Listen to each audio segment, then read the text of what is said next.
But we want to begin with that breaking news. Just a short time ago, the Justice Department unsealed new charges against 5 men, accusing them of directing and being involved in a plot to attack New York subways at the direction of al-Qaeda leaders in Pakistan. Attorney General Eric Holder has called the foil plot one of the most dangerous since 9/11. Bob Windrum, NBC News investigative producer, joins this. So what strikes you most about the new information, Bob? I think the newest information that we have here is a confirmation that high-ranking leaders of al-Qaeda, the al-Qaeda that is run by Osama bin Laden, the al-Qaeda that is stationed in Pakistan, were very much involved in directing this plot, and specifically a man called Adnan Shukrijumah.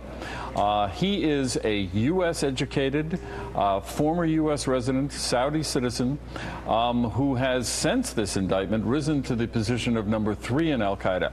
And the indictment says that he was the man in charge of plotting the subway attack and also an unspecified attack in London. And he also is the person, according to prosecutors, who recruited Najibullah.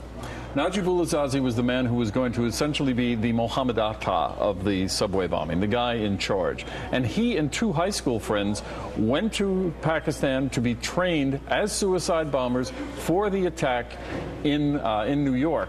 And then another who was trained with them, a British citizen, was sent to London for, again, an unspecified attack in London. And what do we make of, again, the new information that this plot not only started in New York but extended to England, and how many people are involved in this? Well, if you look at the indictment, it appears that there were several, more than just a handful. The exact number is not laid out in the indictment, but certainly what you have is a plot that involved a number of people coming from a number of countries to Pakistan to be trained essentially at the foot of Shukrijumah, and then being dispatched to the United States, back to the United States, back to the UK, and also to other locations in Pakistan. All right. Thank you very much, Bob, for coming on, reacting to this breaking news. We'll continue to update our audience as we learn more from the Justice Department. And also breaking news in that Russian spy case, a grand jury has indicted all 11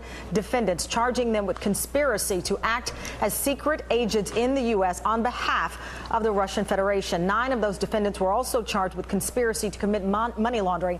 And intrigue is growing over what will ultimately happen to those 10 people accused of being spies. The latest report suggests that America and Russian officials are negotiating a deal to trade spies. In another development, a federal judge in Alexandria, Virginia, has ordered 3 Virginia defendants transferred to New York.